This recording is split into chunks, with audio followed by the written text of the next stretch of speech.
ಜೈ ಹಿಂದ್ ದೋಸ್ತೋ. ಈಗಾಗಲೇ Indian army Agniveer ಆಗಬೇಕಂತೇಳಿ ಏನೋ application ಹಾಕಿ ಎಕ್ಸಾಮನ್ನು clear ಮಾಡಿ, ಈಗೇನು ನೆಕ್ಸ್ಟು ಎಕ್ಸಾಮನ್ನು ಕ್ಲಿಯರ್ ಮಾಡಿ ಫಿಸಿಕಲಿಗೇನು ಕ್ವಾಲಿಫೈ ಆಗಿದ್ದರೆ ಅಂಥವರಿಗೆ ಈ ಒಂದು ವಿಡಿಯೋ ಆಗಿರ್ತದೆ. ಅಭ್ಯರ್ಥಿಗಳೇ, ಈ ವಿಡಿಯೋದ ಉದ್ದೇಶ ಇಷ್ಟೇ. ಈಗ ಆಲ್ರೆಡಿ ನೀವು ಎಕ್ಸಾಮನ್ನು ಕ್ಲಿಯರ್ ಮಾಡಿದ್ದೀರಿ. ಈಗ ಮೇನ್ ಫೋಕಸ್ ಫಿಸಿಕಲನ್ನು ನೀವು ಚೆನ್ನಾಗಿ ಮಾಡಿದರೆ ಸೊ ಮೆರಿಟ್ ನೀವು ಯಾವ ಥರ ನಿಮ್ಮ ಎಕ್ಸಾಮ್ ಯಾವ ಥರ ಆಗೈತಿ ಅನ್ನೋದ್ರ ಮೇಲೆ ಮೆರಿಟ್ ಲೀಸ್ಟಲ್ಲಿ ನಿಮ್ಮ ಹೆಸರು ಇರ್ತೈತಿ. ಒಳ್ಳೆಯ ಸ್ಕೋರ್ ಮಾಡಿತ್ತಂದ್ರೆ ಮೆರಿಟ್ ಲಿಸ್ಟ್ ಒಳಗೆ ಆಟೋಮೆಟಿಕ್ ನಿಮ್ಮ ಹೆಸರು ಬರುತ್ತೆ, ಅದರಲ್ಲೇನು ಇದಿಲ್ಲ. ಬಟ್ ಈಗ ಫಿಸಿಕಲ್ಗೆಲ್ಲ ಯಾವ ಥರ ತಯಾರಿಯನ್ನು ಮಾಡಬೇಕು ಅದನ್ನು ನಾವು ಈ ವಿಡಿಯೋದಲ್ಲಿ ನೋಡೋಣ. ಫಿಸಿಕಲ್ ಬಂದ್ಬಿಟ್ಟು 1600 ಮೀಟ್ರ್ ರನ್ನಿಂಗ್ ಇರುತ್ತೆ. ಸೊ 1600 ಮೀಟ್ರ್ ರನ್ನಿಂಗಲ್ಲಿ ಸೊ ಈಗ ಆಲ್ರೆಡಿ ಎಕ್ಸಾಮನ್ನು ಕ್ಲಿಯರ್ ಮಾಡಿದ್ರಿ. ಸೊ ಅಲ್ಲಿ ಯಾರಿಗೆ ಎಕ್ಸಾಮನ್ನು ಚೆನ್ನಾಗಾಗಿಲ್ಲ, ಜಸ್ಟ್ ಪಾಸ್ ಆಗಿದ್ದರು ಅಂಥವರು ಇಲ್ಲೇನು 1600 ಮೀಟ್ರ್ ಇದೆಯಲ್ಲ, ಇಲ್ಲಿ ರನ್ನಿಂಗನ್ನು ಸ್ವಲ್ಪ ಜಾಸ್ತಿ ಎಫೆಕ್ಟ್ ಹಾಕಿ ಎಕ್ಸಲೆಂಟಲ್ಲಿ ಬರೋಕ್ಕೆ ಟ್ರೈ ಮಾಡಿ. ಯಾಕಂದರೆ ಇದು ಕೂಡ ಒಂದು ಮಾರ್ಕ್ಸ್ ಏನಾಗುತ್ತೆ, ಅಲ್ಲಿ ಮೆರಿಟ್ ಲಿಸ್ಟಲ್ಲಿ ಬರೋಕ್ಕೆ ಆ್ಯಡ್ ಆಗುತ್ತೆ.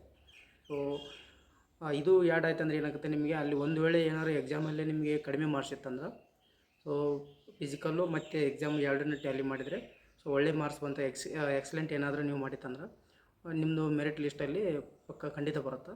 ಹಾಗಾಗಿ ಫಿಸಿಕಲ್ ಯಾವುದೇ ರೀತಿ ಡಿಲೇ ಮಾಡಬಾರ್ದು. ಎಕ್ಸಾಮ್ ಕ್ಲಿಯರ್ ಮಾಡಿವಿ ಅಂತೇಳಿ ಫಿಸಿಕಲ್ ಜಾಸ್ತಿ ಡಿಲೇ ಮಾಡಬಾರ್ದು. ಯಾಕಂದ್ರೆ ಆರ್ಮಿಗೆ ಫಿಸಿಕಲ್ ಭಾಳ ಇಂಪಾರ್ಟೆಂಟ್, ಜಾಸ್ತಿ ಪ್ರಿಯಾರಿಟಿ ಫಿಸಿಕಲ್ಗೆ ಕೊಡ್ತಾರೆ ಆರ್ಮಿಲಿ. ಹಾಗಾಗಿ ನಾನು ಈ ವಿಡಿಯೋನ ಮಾಡ್ತಿರೋದು. ಫಿಸಿಕಲ್ ಬಂದ್ಬಿಟ್ಟು 1600 ಮೀಟ್ರ್ ರನ್ನಿಂಗ್ ಇರುತ್ತೆ, ಎಕ್ಸಲೆಂಟ್ ಇರುತ್ತೆ. ಎಕ್ಸಲೆಂಟ್ ಓಡ್ಕೊಂಡ್ರೆ ನಿಮ್ಗೆ ಒಳ್ಳೆಯದು. ಸೊ ಮೆರಿಟ್ ಲಿಸ್ಟಲ್ಲಿ ಹೆಸರು ಬರ್ತಂತ ಅಂತ ಮೊದಲೇ ಹೇಳಿದೆ. ಸೊ ಆಗಲಿಲ್ಲ ಅಂದರೂ ಕೂಡ ನೀವು ಅದನ್ನು ಜಾಸ್ತಿ ಎಫೆಕ್ಟ್ ಆಗೋಕೆ ಹೋಗ್ಬೇಡ್ರಿ. ಒಂದು ವೇಳೆ ನನ್ನಿಂದ ಎಕ್ಸಲೆಂಟ್ ಬರೋಕ್ಕೆ ರನ್ನಿಂಗ್ ಆಗಲಿಲ್ಲ ಅಂತೇಳಿ ಫಸ್ಟ್ ರೌಂಡಲ್ಲೇ ನೀವು ಜಾಸ್ತಿ ಜೋರು ಹಾಕಿ ರನ್ನಿಂಗ್ ಮಾಡಿ ಆಮೇಲೆ ಸೆಕೆಂಡ್ ರೌಂಡ್ ಥರ್ಡ್ ರೌಂಡ್ ನಿಮ್ಮಿಂದ ಬರೋದಾಗಲಿಲ್ಲ ಅಂತಂದ್ರೆ ಸೊ ಆ ಥರ ಯಾವತ್ತೂ ಮಾಡೋಕೆ ಹೋಗ್ಬೇಡ್ರಿ. ಒಂದು ವೇಳೆ ನಿಮ್ಮ ಕೆಪಾಸಿಟಿ ನೋಡ್ಕೊರಿ, ನಿಮ್ಮಿಂದ ಸೊ ನಾನು ಓಡ್ಬೋದು, 4 ರೌಂಡನ್ನು ಫುಲ್ ಎಫೆಕ್ಟ್ ಆಗಿ ಓಡ್ಬೋದು ಅಂತ ಒಂದು ನಿಮ್ಮ ಕೆಪಾಸಿಟಿ ತಂದ್ರೆ, ನೀವು ಪ್ರಾಕ್ಟೀಸ್ ಮಾಡಿತ್ತಂದ್ರೆ ಮಾತ್ರ ನೀವು ಅದನ್ನ ಮಾಡಿರಿ. ಇಲ್ಲಂತಂದ್ರೆ ಆ ಥರ ತಪ್ಪುಗಳನ್ನ ಮಾಡೋಕೆ ಹೋಗ್ಬೇಡ್ರಿ. ನಾರ್ಮಲ್ ನೀವು ಯಾವ ಥರ ಒಂದು ಪ್ಲ್ಯಾನಿಂಗ್ ಹಾಕ್ಕೊಂಡಿರ್ತಾರಲ್ಲ ಅದೇ ಥರ ಓಡ್ರಿ. ಗುಡ್ಡಲ್ಲಿ ನೀವು ಸೆಲೆಕ್ಷನ್ ಆದರೂ ಕೂಡ ಏನು ತೊಂದರೆ ಇಲ್ಲ. ನಿಮ್ದು ಒಳ್ಳೆ ಎಕ್ಸಾಮ್ ಸ್ಕೋರ್ ಚೆನ್ನಾಗಿತ್ತಂದ್ರೆ ಆಗ್ಬೋದು. ಒಂದು ವೇಳೆ ಎಕ್ಸಾಮ್ ಸ್ಕೋರ್ ಚೆನ್ನಾಗಿಲ್ಲ ಅಂದರೂ ಕೂಡ ಏನಾಗುತ್ತಾ, ಈಗ ಆಲ್ರೆಡಿ ಹೆಂಗಾಯ್ತಂದ್ರೆ Indian army Agniveer first list, second list, third list ಇದೇ ಥರ 5-6 ಲೀಸ್ಟನ್ನು ಬಿಡ್ತಾಯಿದ್ದಾರೆ. ಮೊದಲಿಗೆ ಈ ಥರ ಇದ್ದಿಲ್ಲ. ಬಟ್ ಈಗ ಒಳ್ಳೆ ಆಪರ್ಚುನಿಟಿ ನಿಮಗೆ. ಅದೇ ಇದೊಂದು ಇಟ್ಕೊಂಡು ನೀವೇನು ಮಾಡಿರಿ, ಒಳ್ಳೆ ರನ್ನಿಂಗನ್ನು ಚೆನ್ನಾಗಿ ಮಾಡಿ. ಈಗ ಆಲ್ರೆಡಿ ಇನ್ನೂ ತುಂಬ ಭಾಳ ದೂರ ಇಲ್ಲ, ದಿನಗಳ ಹತ್ರ ಬಂದಿದೆ. ಆಲ್ರೆಡಿ ಎಕ್ಸಾಮ್ ಕ್ಲಿಯರ್ ಮಾಡಿ ರನ್ನಿಂಗನ್ನು ಫಿಸಿಕಲ್ ಡೈಲಿ ಪ್ರಾಕ್ಟೀಸ್ ಮಾಡ್ತಿದ್ದೀರಿ ಅಂದ್ಕೊಂಡಿದ್ದೀನಿ. ಬಟ್ ಈಗ ಅದಕ್ಕೆ ಯಾವ ಥರ ನಾವು ಇದು ಮಾಡ್ಕೋಬೇಕು, ಬರೀ ರನ್ನಿಂಗ್ ಅಷ್ಟೇ ಮಾಡಿದ್ರೆ ಆಯಿತಾ? ರನ್ನಿಂಗ್ ಅಷ್ಟೇ ಮಾಡೋದ್ರಿಂದ ಇಲ್ಲ. ಯಾಕಂದ್ರೆ ಅಲ್ಲಿ ಚಿನಪ್ ಇರುತ್ತಾ, ಆಮೇಲೆ ಡಿಚ್ ಇರುತ್ತಾ, ಆಮೇಲೆ ಜಿಗ್ಜಾಗ್ ಇರುತ್ತಾ, ಆಮೇಲೆ ಈ ಥರ ಬೇರೆ ಬೇರೆ ಮತ್ತು ಫಿಸಿಕಲ್ ಆ್ಯಕ್ಟಿವಿಟಿ ಇರ್ತವೆ. ಅಲ್ಲಿ ಎಲ್ಲ ಪ್ರತಿಯೊಂದಕ್ಕೂ ಏನಾಗುತ್ತೆ, ನಿಮ್ಮ ಮಾರ್ಕ್ಸ್ ಕೌಂಟ್ ಆಗ್ತಿರ್ತವೆ. ರನ್ನಿಂಗು ಎಕ್ಸಲೆಂಟ್ ಹೊಡೆದ್ರೆ ಅದಕ್ಕೆ ಮಾರ್ಕ್ಸ್ ಬೇರೆ, ಗುಡ್ ಹೊಡೆದ್ರೆ ಅದಕ್ಕೆ ಮಾರ್ಕ್ಸ್ ಬೇರೆ, ಆಮೇಲೆ ಚಿನ್ನಪ್ಪ ಹೊಡೆದಂದ್ರೆ ಅದಕ್ಕೆ ಮಾರ್ಕ್ಸ್ ಬೇರೆ. ಅದರೊಳಗೆ ಗುಡ್ಡು ಎಕ್ಸಲೆಂಟ್ ಅಂತಿರ್ತಾವೆ. ಅದಾದಮೇಲೆ ಡಿಚ್ ಇರುತ್ತೆ, ಡಿಚ್ ಒಳಗೆ ಕೂಡ 9 ಫೀಟ್ ಡಿಚ್ ಇರುತ್ತೆ, ಅದು ಕೂಡ ಈಗ ಪಾಸ್ ಆಗಬೇಕು. ಅದಾದಮೇಲೆ ಜಿಗ್ಜಾಗ್ ಅವೆಲ್ಲ ನಾರ್ಮಲ್ ಪಾಸ್ ಆಗ್ತಾರೆ, ಅದೇನು ದೊಡ್ಡದಿಲ್ಲ. ಬಟ್ ಮೇನ್ ಚಿನ್ನಪ್ಪು, ಯಾವುದೇ ರೀತಿಗೆ ಚಿನ್ನಪ್ಪನ್ನು ಡಿಲೇ ಮಾಡೋಕೆ ಹೋಗ್ಬೇಡ್ರಿ. ಮಿನಿಮಮ್ ಡೈಲಿ ಪ್ರಾಕ್ಟೀಸ್ ಮಾಡಿರಿ. ಯಾರಿಗೆ ಚಿನ್ನಪ್ಪ ಆಗಲ್ಲ ಅವ್ರೇನು ಮಾಡಿರಿ, ಡೈಲಿ ರನ್ನಿಂಗ್ ಆದಮೇಲೆ ಸೊ ಡೈಲಿ ಕಡಿಮೆ ಅಂತ ಇಲ್ಲಾಂದ್ರೆ ಒಂದು 20 ಪ್ರಾಕ್ಟೀಸ್ ಮಾಡಿರಿ. ನಿಮ್ಮಿಂದ ಎಷ್ಟಾಗುತ್ತಾ, 1 ಆಗಿದ್ರೆ 2, 3, 4 ಪ್ರಾಕ್ಟೀಸ್ ಮಾಡ್ತೀರಿ. ಅಂದ್ರೆ ನೀವೊಂದು ಸೆಟ್ ಮಾಡ್ತೀರಿ, ನಾವು 5, 10 ಒಂದೊಂದು ಸೆಟ್ ಮಾಡ್ಕೊಂಡು ಪ್ರಾಕ್ಟೀಸ್ ಮಾಡ್ತಂದ್ರೆ ಮಿನಿಮಮ್ ಪಾಸ್ ಆಗೋಕ್ಕೆ ಮಿನಿಮಮ್ ಎಷ್ಟು ಬೇಕು, 6 ಬೇಕು. ಬಟ್ ನಿಮ್ಗೆ ಒಳ್ಳೆ ಮಾರ್ಕ್ಸ್ ಬೇಕಂದ್ರೆ ಏನು ಮಾಡಬೇಕು, ಮಿನಿಮಮ್ 12. ಅಲ್ಲಿ 10 ಹೊಡೆದ್ರೆ ನಿಮಗೆ ಎಕ್ಸಲೆಂಟ್ ಒಳಗೆ ಕೌಂಟ್ ಆಗ್ತಾರೆ. ಬಟ್ 12 ಹೊಡಿಸ್ತಾರೆ, ಅವ್ರು ಬೇಕಂತಲೇ ಮಾಡಿಸ್ತಾರೆ. 12 ಹೊಡಿಸಿ ಏನು ಮಾಡ್ತಾರೆ, ನಿಮ್ಮನ್ನು ಎಕ್ಸಲೆಂಟಿಗೆ ಕೌಂಟ್ ಮಾಡ್ತಾರೆ. ಬಟ್ 10 ಹೊಡೆದ್ರು ಕೂಡ ಎಕ್ಸಲೆಂಟೇ. ಬಟ್ 8 ಹೊಡೆದ್ರು ಕೂಡ ನೀವು ಗುಡ್ಡು, ಮತ್ತು 6 ಹೊಡೆದ್ರು ಕೂಡ ನೀವೇನು ಮಾಡ್ತಾರೆ, ಸೆಟ್ ಒಳಗೆ ಇದು ಮಾಡ್ತಾರೆ. ಬಟ್ ಪಾಸ್ ಮಾಡ್ತಾರೆ. ಬಟ್ ಆದರೆ 1, 2 ಹೊಡಿತಂದ್ರೆ ಫೇಲ್ ಮಾಡ್ತಾರೆ, ಸೈಡಿಗೆ ಕಳಿಸ್ಬಿಡ್ತಾರೆ. ಅಲ್ಲಿ ಯಾವುದೇ ರೀತಿ ಬಾಯಿ ಬಂದಿ ಇರೋಂಗಿಲ್ಲ.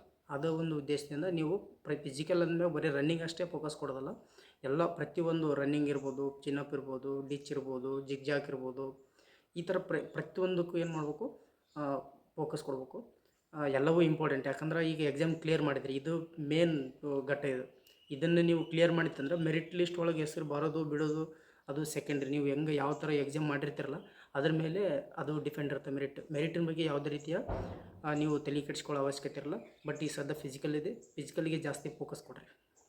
ಅದಾದಮೇಲೆ ನೆಕ್ಸ್ಟ್ ನಾನು ಏನು ಹೇಳ್ತೀನಂದ್ರೆ, ರನ್ನಿಂಗ್ ಮಾಡೋ ರನ್ನಿಂಗ್ ಮಾಡೋ ಬರೋದ್ರಲ್ಲಿ ಜಾಸ್ತಿ ಚೆಸ್ಟನ್ನು ನೀವು ಏನು ಮಾಡ್ತೀರಿ, ರನ್ನಿಂಗ್ ಮಾಡಿ ಬಾಡಿ ವೀಕ್ ಆಗಿಬಿಡ್ತೈತಿ, ಚೆಸ್ಟ್ ಇಂಪ್ರೂವ್ ಮಾಡ್ಕೊಳ್ಳಲ್ಲ. ಯಾರೆಲ್ಲ ಚೆಸ್ಟಲ್ಲಿ ವೀಕ್ ಇದ್ದೀರಾ ಅವ್ರೇನು ಮಾಡಿ ಚೆಸ್ಟನ್ನು ಇಂಪ್ರೂವ್ ಮಾಡ್ಕೊಳ್ಳಿ. ಡೈಲಿ ಡಿಪ್ಸ್ ಹೊಡ್ರಿ, ಬ್ಯಾಕ್ ಡಿಪ್ಸು, ಫ್ರಂಟ್ ಡಿಪ್ಸ್ ಹೊಡ್ರಿ, ಚೆಸ್ಟನ್ನು ಇಂಪ್ರೂವ್ ಮಾಡ್ಕೊರಿ. ಆಮೇಲೆ ನೆಕ್ಸ್ಟ್ ಏನೈತಂದ್ರೆ ಭಾಳ ಇಂಪಾರ್ಟೆಂಟ್ ಏನು ಗೊತ್ತಂದ್ರೆ ವೇಟ್ ಲಾಸ್.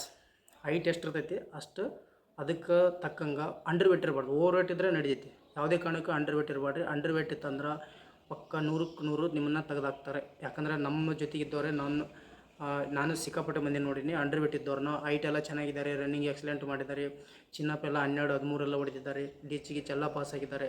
ಬಟ್ ಅವ್ರು ಏನಾಗಿದ್ದಾರೆ, ವೇಟ್ ಕಡಿಮೆ ಇರೋದಕ್ಕೆ ಅವ್ರನ್ನ ವೇಟ್ ಹೊರಗೆ ತೆಗೆದಾಕಿದ್ದಾರೆ. ಅದಕ್ಕೆ ನಾನು ಹೇಳ್ತಿರೋದ್ರಲ್ಲಿ ನೀವು ಬರೀ ರನ್ನಿಂಗ್ ಅಷ್ಟೇ ಪ್ರಿಫರೆನ್ಸ್ ಕೊಡೋದೆ, ರನ್ನಿಂಗ್ ಜೊತೆಗೆ ಫಿಸಿಕಲ್ ಜೊತೆಗೆ ರನ್ನಿಂಗ್ ಆಗಿರ್ಬೋದು, ಡಿಚ್ ಆಗಿರ್ಬೋದು, ಆಮೇಲೆ ಚಿನ್ನಪ್ ಆಗಿರ್ಬೋದು, ಇದ್ರ ಜೊತೆಗೆ ಚೆಸ್ಟನ್ನು ಇಂಪ್ರೂವ್ ಮಾಡ್ಕೊಳ್ಳಿ. ಆಮೇಲೆ ವೇಟ್ ಕಡಿಮೆ ಆಗಲಾರ್ದಂಗೆ ಚೆನ್ನಾಗಿ ಊಟ ಮಾಡಿ, ಇದನ್ನು ಮೇಂಟೈನ್ ಮಾಡ್ಕೊರಿ. ನೀವೇನು ಮಾಡ್ತೀರಿ ಸಿರ್ಫ್ ಓನ್ಲಿ ಈಗ ಎಕ್ಸಾಮ್ ಆಗಿದೆ ಹೆಂಗಿದ್ರು ಸಿರ್ಫ್ ಓನ್ಲಿ ರನ್ನಿಂಗ್ ಆಯ್ತು ಅಂದ್ರೆ ಮುಗೀತು ಅಂತೇಳಿ ಡೈಲಿ 2 ಟೈಮ್ ರನ್ನಿಂಗ್ ಪ್ರಾಕ್ಟೀಸ್ ಮಾಡ್ತೀರಿ. ಅಲ್ಲಿ ಏನಾಗ್ಬಿಡ್ತೈತೆ ಅಂದ್ರೆ ನೀವು ಬಾಡಿನ ಜಾಸ್ತಿ ಕೇರ್ ಮಾಡೋಂಗಿಲ್ಲ. ಅಲ್ಲಿ ಚೆಸ್ಟ್ ಕಡಿಮೆ ಆಗೋದು, ಇಲ್ಲ ವೇಟ್ ಲಾಸ್ ಆಗಿ ಏನಾಗ್ಬಿಡ್ತೈತಿ, ಅಂಡರ್ ವೇಟ್ ಆಗಿಬಿಡ್ತೀರಿ. ಅಂಡರ್ ವೇಟ್ ಆಗ್ತದಂದ್ರೆ ಏನಾಗುತ್ತೆ, ನಿಮ್ಮನ್ನ 100% ತೆಗಿತಾರೆ. ಬಟ್ ಭಾಳ ಅಂದ್ರೆ ನೀವೇನು ಮಾಡ್ಬೋದು ಅಂದ್ರೆ, ಅಲ್ಲಿ ಏನು 1 ಕಿಲೋ ಈ ಥರ ಏನಾರು ನೀವು ಕಡಿಮೆ ಇತ್ತಂದ್ರೆ ಏನಾರು ಮಾಡಿ ಇಂಪ್ರೂವ್ ಮಾಡ್ಕೋಬೋದು. ಏನು ನೀರು ಕುಡಿದು ಮತ್ತೊಂದು ಫ್ರೂಟ್ಸ್ ಎಲ್ಲ ತಿಂದು ಕಾಸಿ ನೀವೇನು ಮಾಡ್ಬೋದು, ಇಂಪ್ರೂವ್ ಮಾಡ್ಕೋಬೋದು. ಆದರೆ 2ರಿಂದ 3-4 ಕಿಲೋಮೀಟ್ರ್ ಕಡಿಮೆ ಇತ್ತಂದ್ರೆ ಇಂಪ್ರೂವ್ ಮಾಡ್ಕೊಳಕ್ಕಾಗಲ್ಲ. ಹಂಗಾಗಿ ಈಗೇನು ಇನ್ನೂ ಭಾಳ ದಿನ ಇಲ್ಲ, ಇನ್ನೂ ಈಗ ಆಲ್ರೆಡಿ ಹತ್ರ ಬಂದಿದ್ವಿ. ಡೇಟು ಕೂಡ ಈಗ ಫಿಕ್ಸ್ ಆಗಿರ್ಬೋದು ಅಂದ್ಕೊಂಡಿನಿ, ಬಟ್ ನನಗೆ ಅಷ್ಟು ಗೊತ್ತಿಲ್ಲ. ಡೇಟ್ ಕೂಡ ಫಿಕ್ಸ್ ಆಗಿರ್ಬೋದು ಆಲ್ರೆಡಿ. ಯಾಕಂದ್ರೆ ಎಲ್ಲ ಜಿಲ್ಲಾ ಮಟ್ಟದೊಳಗೆ ಏನು ಮಾಡಕತ್ತಾರೆ, ಉಚಿತ ಕಾರ್ಯಾಗಾರನ ಮಾಡಕತ್ತಾರೆ. ಅಲ್ಲಿ ಈಗ ನೀವೇನು ಮಾಡಿರಿ, ಉಚಿತ ಕಾರ್ಯಾಗಾರಗಳು ನಡೆಯಕತ್ತವೆ ಪ್ರತಿಯೊಂದು ಜಿಲ್ಲಾದಾಗ. ಜಿಲ್ಲಾ ಆಡಳಿತದ ಮತ್ತು ಏನು ಈ ಮಾಜಿ ಸೈನಿಕರ ಸಂಘದ ವತಿಯಿಂದ ಏನು ಮಾಡಕತ್ತಾರೆ, ಅವರು ಒಂದು ಶಿಬಿರ ನಡೆಸಕತ್ತಾರೆ. ಅಂದರೆ ಇಂಡಿಯನ್ ಆರ್ಮಿ ಅಗ್ನಿವೀರಿಗೆ ಯಾವ ಥರ ನೀವು ಮೋಟಿವೇಶನ್ಗೆಲ್ಲ ಉಚಿತ ಕಾರ್ಯಾಗಾರನ ಮಾಡಕತ್ತಾರೆ. ಅಲ್ಲಿ ಅಟೆಂಡ್ ಮಾಡಿರಿ, ಹೆಚ್ಚಿನ ಮಾಹಿತಿನ ತಿಳ್ಕೊರಿ, ಅದರಿಂದ ನಾಲೆಡ್ಜ್ ಪಡ್ಕೊರಿ. ಆಮೇಲೆ ಯಾವ ಥರ ಅವರು ಹೇಳ್ತಾರೆ ಫಿಸಿಕಲ್, ಅದನ್ನು ಫಾಲೋ ಮಾಡಿರಿ. ಅದನ್ನು ಫಾಲೋ ಮಾಡ್ರಿಂತ ಏನಾಗುತ್ತೆ, ನಿಮ್ಗೊಂದು ಐಡಿಯಾ ಬರ್ತೈತಿ. ಅವು ಕೇಳೋದ್ರಿಂದ ಏನೊಂದು ಐಡಿಯಾ ಬರುತ್ತೆ, ನಾನು ಏನು ಮಾಡಬೇಕು, ನಾನು ಎದ್ರೊಳಗೆ ಇದೀನಿ, ಇದನ್ನು ಮಾಡಿದ್ರೆ ನಾನು ಚೆಸ್ಟ್ ಹೆಂಗೆ ಇಂಪ್ರೂವ್ ಮಾಡ್ಕೊಳ್ಳೋದು, ವೇಟ್ ಹೆಂಗೆ ನಾನು ಇಂಪ್ರೂವ್ ಮಾಡ್ಕೊಳ್ಳೋದು, ವೇಟ್ ಕಡಿಮೆ ಆದರೆ ಯಾವ ಥರ ನಮ್ಮನ್ನು ಹೊರಗೆ ಹಾಕ್ತಾರೆ, ಅದೆಲ್ಲ ಪ್ರತಿಯೊಂದು ಅನುಭವಿ ಅಲ್ಲಿ ಇದ್ದವರು ಸಂಪನ್ಮೂಲ ವ್ಯಕ್ತಿಗಳು ಬಂದಿರ್ತಾರೆ. ನಿಮ್ಮ ನಿಯರೆಸ್ಟ್ ಆ ಥರ ಎಲ್ಲಾದರೂ ಫ್ರೀ ಉಚಿತವಾಗಿ ಸರ್ಕಾರದ ವತಿಯಿಂದ ಏನು ಆಲ್ರೆಡಿ ಈಗ ಉಚಿತ ಕಾರ್ಯಾಗಾರ ನಡೀತಿದ್ದಾವೆ, ಅಂಥವನ್ನ ಅಟೆಂಡ್ ಮಾಡಿ ಅದನ್ನು ಕೇಳಿ ಒಳ್ಳೆಯ ಒಂದು ಕ್ಲಾರಿಟಿ ಸಿಗುತ್ತೆ ನಿಮಗೆ.